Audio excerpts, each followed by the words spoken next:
반갑습니다. 타임 레버리지.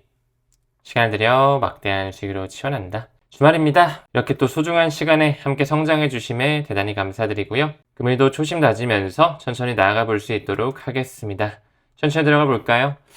이제 뭐 어느 정도 다 털었지 않았을까? 개미 털기도 이제 그만 나오지 않을까라는 생각을 했었는데 그럼에도 불구하고 다시 한번 또 공포 구간을 만들고 있습니다. 어제 갑작스럽게 좀 낙폭이 크게 나왔었죠. 하지만 그럼에도 불구하고 기관들, 큰 손들은 줍줍하고 있다. 여기 나오는 컴벌랜드, 코인베이스, DRW, 갤럭시 디지털, 윈터뮤트와 같은 거래소 그룹, 마켓 메이커들은 할인 구간으로 받아들이면서 메이저 알트코인 그리고 비트코인을 아주 공격적으로 매수하고 있더라. 사실 비트코인 같은 경우 굉장히 낙폭이 좀 컸다 보니까 이 스트래티지의 주식 같은 경우도 대략 한 6%, 7%가량 크게 급락하는 모습이 나왔었어요. 200달러 밑으로 하회하면서 공포 분위기를 만들었지만 그 수장 마이클 세일러가 홀딩을 해라, 버텨라 라는 말을 하면서 지금 현재의 조정은 펀더멘탈에 대한 문제가 아닌 일시적인 급락장이다. 이런 식의 말과 함께 트위터까지 이렇게 또 올리고 있습니다. 우리 또한 지금 현재 물량을 뺏기는 게 아니라 잘 홀딩을 하면서 그 유동성 장세를 묵묵히 기다려야 되는 시기다. 저는 이렇게 바라보고 있습니다. 비트마인도 그대로 하락장이 있었지만서도 최근에 다시 한번 비트코인 약 9,176개 정도를 추매하면서 이 비트마인과 갤럭시 디지털의 OTC 지갑에서의 왔다 갔다 그들끼리의 손바꿈을 통해 매집을 하고 있다. 리플 XRP도 마찬가지예요. 이 에버노스 잘 알고 계시죠? 10억 달러 긁어가는 과정에 이 SBI 홀딩스가 우리도 2억 달러 투자하겠다 발표는 했었는데 바로 어제 에버노스에 직접적으로 투자를 단행하는 움직임이 나왔고 무엇보다 오늘 새벽에도 약 9,600개 정도의 XRP가 코인베이스에서 익명으로 이체가 됐다. 이 말은 즉슨 매집을 했다라고 볼 수가 있겠죠. 자그마치 2.2억 달러 규모 그 큰 손들, 기관들, 금융 엘리트들은 공부하지 않은 개인 투자들이 패닉셀을 하고 손절하는 물량들을 모두 다 받아먹고 있다. 머지않은 시점 차익 실현 물량을 소화한 이후에 다시 한번 한 번에 말아올리는 장세가 나올 수 있지 않을까 이런 생각도 드는 것 같습니다. 무엇보다 USDC 최근에 꾸준하게 발행을 하고 있죠. 이제 암호화폐 시장에도 마지막 포모, 유동성 장세가 불어올 가능성 매우 농후하다라고 생각을 합니다. 아무쪼록 개인들은 빠져나가지만 고래들은 그렇게 계속 모아가는구나. 온체인 지표를 통해서 기사를 통해서도 우리가 확인할 수가 있었어요. 무엇보다 약 3일 정도 전에 나왔던 기사죠. 이 기관 투자자들이 앞으로도 암호화폐에 대한 투자를 확대할 것을 바라보고 있기 때문에 우리 또한 그들의 움직임에 포커스를 좀 맞추자 늘 강조드리고 있고 스위스의 대형 금고인 UBS에서는 보고서를 냈는데요. 금값이 다시 한번 좀 상승할 수가 있을 것이다. 무엇보다 정치, 금융시장 리스크가 확대되고 있기 때문에 이 거시적 환경, 매크로 자체가 워낙 불확실성을 띠고 있기 때문에 셧다운이 종료됐음에도 불구하고 안전자산 쪽으로 수요가 몰릴 것이다 이런 얘기를 하고 있는 거거든요. 저는 개인적으로 무엇보다 실물 금 자체가 한 번에 이렇게 떨어지는 게 아니라 이런 식으로 물결을 치면서 내려오지 않을까 생각하고 있습니다. 이 구간에 암호화폐 쪽으로도 당연히 유동성이 들어올 수가 있겠죠. 어떤 트리거를 사용할지는 모르겠지만 그 시기를 내 편으로 만들면서 중장기적 사이클 투자 저는 이어가고 있고 많은 우리 구독자님들과 애플 회원님들 또한 이렇게 생각하시지 않을까 바라봅니다. 카네리 캐피탈 출시가 정말 성공적으로 또 잘 됐어요. XRP 현물 ETF, 미국의 최초 스팟 ETF였죠. 첫날 거래량 자체가 58밀리언, 5,800만 달러를 돌파하면서 솔라나 현물 ETF를 완벽하게 제쳤다. 성공적인 데뷔를 했다라고 볼 수가 있겠죠. 암호화폐 분석가이자 지지자인 폴 베런이 이런 얘기를 하더라고요. 블랙록이 먼저 좀 선두를 쳐줘야 됐는데 ETF 선두를 놓쳤다라고 하면서 블랙록은 큰 실수를 한 것일 것이다. 뭐 이런 얘기를 하고 있는 건데 사실상 그들이 뭐 지금 시기에 저울질을 하고 있는 거겠죠. 결국에는 블랙록도 시장에 진입을 하면서 다시 한번 큰 파급력을 가져올 텐데 그게 언제가 될지를 천천히 바라보면서 우리는 지금 현재의 가격대에서 조금씩 분할 매수하고 여유 자금이 없다면 그냥 홀딩하는 것 또한 좋은 투자 전략이라고 생각을 합니다. 단기사 봤을 때 다크 디펜더라고 하는 한 분석가가 이 XRP의 다음 지지 구간과 목표 가격을 보여주고 있는데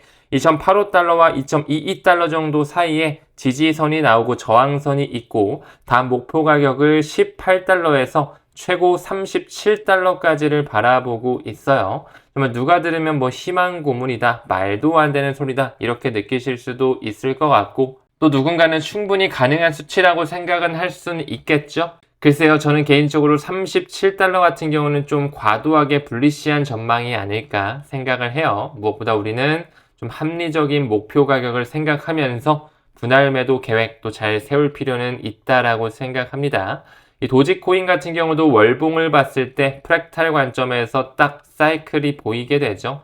2017년도와 21년도 급등 패턴이 다시 한번 등장하면서 이 삼각 수렴이 깨지게 되면 다시 한번 퀀텀 점프를 하게 될 것이다. 과거의 사이클을 봤을 때 도지와 리플이 또 같이 좀 커플링 되면서 올라가는 경향이 있었거든요. 이 장기 사이클의 끝자락에서 유동성이 공급이 되고 시장에 트리거가 작용을 해서 상승 추세를 세력들이 만들게 된다면 개미들이 다시 한번 달라붙으면서 한 번 더 큰 방향성 전환이 나올 수 있지 않을까. 우리는 지금 현재 그때를 기다리고 있습니다. 이 도지코인의 차트적 패턴만 미뤄보더라도 XRP처럼 굉장히 좀 정직하게 움직이는 경향이 있거든요. 거의 끝자락에 왔다라고 생각합니다. 개미 털기 과정에서 우리가 속지 말고 물량 뺏기지 말고 지금 현재는 묵묵하게 우리의 길을 여유롭게 나아갈 때이지 않을까.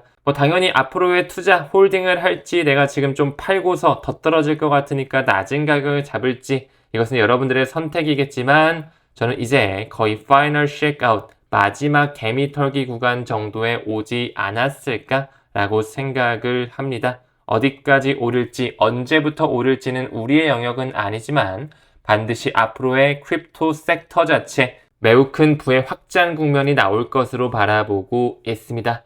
다음 기사 봤을 때 두나무 잘 알고 계시죠? 업비트를 운영하고 있는 회사죠. 3분기 순이익이 거의 2,400억 원에 달하고 있네요. 전분기 대비해서 145%나 급증하고 있다. 무엇보다 수수료 매출이 전체 거의 98%를 차지한다라고 하네요. 이제 슬슬 우리나라의 탑5 이런 거래소들도 법인 시장 개방을 또 앞두고 있죠. 사실상 아직까지는 우리나라에서는 매우 보수적인 스탠스를 취하고 있다 보니까 매우 느리게 흘러가고 있지만 결국에는 이 대형 거래소에서 법인들의 계좌도 모두 트면서 이 커스터디 사업권을 가져갈 수 있지 않을까 생각하고 있습니다. 무엇보다 최근에 10개월 사이에 380건 상장을 하면서 업비트나 빗썸과 같은 대형 거래소가 돈을 정말 많이 벌고 있구나. 그렇기 때문에 지금 이렇게 순익 자체가 엄청나게 늘어나고 있는 건데 저는 개인적으로 이렇게 좋아 보이진 않더라고요. 많은 코리니 분들이 거래소에 들어와서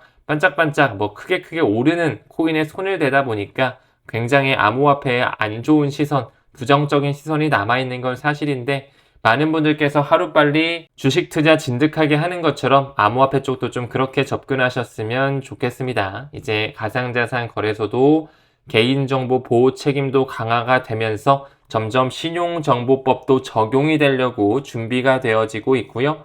거래 내역이라든지 보유 코인 등 같은 경우도 앞으로 신용정보로 해당을 시키면서 전통금융과 맞물리는 시기가 도래할 것이다. 점점 더 우리 소비자들이 보호될 수 있는 그런 환경이 조성되는 것 같습니다. 다음으로 많은 금융지주들, 디지털 자산 태스크포스 총 출동을 준비하고 있다. 또 스테이블코인 제도화 대기 중에 있다라고 하는데 또 저희 핀테크 대학원에서 많은 분들이 또 금융권에 종사를 하세요. IBK라든지 신한은행, 국민은행, 농협은행 저희 다 있다고 봐도 되는데 그들 역시 스테이블 코인 영역에 굉장히 관심이 많고 또 증권 영역에서도 이제 새롭게 부서를 만들려고 하는 그런 과도기적 측면에 있더라고요. 이제 이런 금융지주와 시중은행들이 디지털 자산 전담 조직을 만들면서 우리나라 역시 암호화폐에 대한 법과 제도를 하루빨리 좀 만들었으면 좋겠다. 이런 바람을 다시 한번 공유드리고 싶네요. 농협은행이 또 나오면서 부가세 환급을 하려고 하는 움직임이 나오고 있죠. 이 텍스 리펀드 전산화를 추진하면서 스테이블 코인을 활용하려고 한다. 내년 4월까지 파일럿 테스트를 운영하려고 하네요. 이렇게 된다면 수수료도 굉장히 저렴하고 속도도 매우 빠르기 때문에 효율적인 부가세 환급 절차가 만들어질 수가 있겠죠. 농협은행 같은 경우는 과거부터 이 쪼개기 투자, STO 시장에서도 박차를 가하면서 점점 스테이블코인 연계 융합 사업 모델에 대한 새로운 인프라를 검증시키고 전환점을 만들고 있다라는 거, 이것도 좀 큰 그림 봐주시면 좋을 것 같고요. 코인 툭탑도 요즘에 뭐 공짜로 해주고 있다. 너도 나도 법인 고객들을 모시려고 하고 있는데 아직까지 좀 우리나라에서 이런 법과 제도뿐만 아니라 가이드라인 자체가 없다 보니까 진전 속도가 매우 느린 것 같습니다. 여기 나오고 있는 DSRV 같은 경우도 이제 커스터디 수수료를 전면 무료화하고 있는데 사실상 이게 뭐 큰 의미가 있을까 싶어요. 뭐 업비트라든지 빗썸과 같은 그런 거래소들이 법인 계좌를 만들고 따로 사업자를 내가지고 커스터디 영역을 하게 되면 이런 회사들이 좀 앞으로 우리나라에서 살아남기가 어렵지 않을까. 무엇보다 인피니트 블록과 같은 그런 커스터디 회사들도 이제 한국 사업을 좀 접으려고 하고 해외 쪽으로 좀 눈을 돌리고 있다라고 하더라고요. 정말 우리나라에서 가상자산 사업자로서 암호화폐 관련 사업을 한다라는 것이 아직까지는 좀 시기상조로 느껴지는 것도 사실인 것 같습니다. 하루빨리 좀 이런 것들이 제도화되고 공격적으로 받아들이면서 많은 일자리도 좀 이 분야에서도 창출이 됐으면 좋겠다. 개인적인 생각 또한 전달드려 봅니다. 다음으로 리플, 이제 뭐 우리가 은행이 될 거다라고 하면서 리플뿐만 아니라 코인베이스라든지 앵커리지 디지털, 많은 빅테크, 암호화폐 기업들, 수탁 회사들이 신탁은행 인가 신청을 준비하고 지금 현재 승인 과정 중에 있죠. 현재 트럼프 행정부가 암호화폐, 이 핀테크, 디지털 자산 기업을 대상으로 규제 완화 기조를 점점 강화시키면서 많은 주요 기업들이 잇따라 이 금융산업에 대한 진입을 시도하고 있다. 사실상 그 안에 인프라 자체는 완전히 변화하고 있으면서 우리는 어떤 코인이 가장 큰 유틸리티를 가져갈지 잘 준비하고 공부하고 대비할 필요는 있다라고 생각을 합니다. 이제 내일이네요. 타임 레버리지 9차 컨퍼런스 정말 좋은 컨텐츠로 준비했으니까 오시는 분들 늦지 않게 일찍 와주시면 감사하겠습니다. 힘든 시장이지만 여러분들 웬만하면 물량 털리지 마시고 시간을 내 편으로 만드는 빅피처 큰 그림 투자 이어가자 강조드리면서 금일 영상 마무리 짓도록 하겠습니다. 우리는 모든 면에서 점점 더 좋아지고 있습니다. 감사합니다. 성투합시다.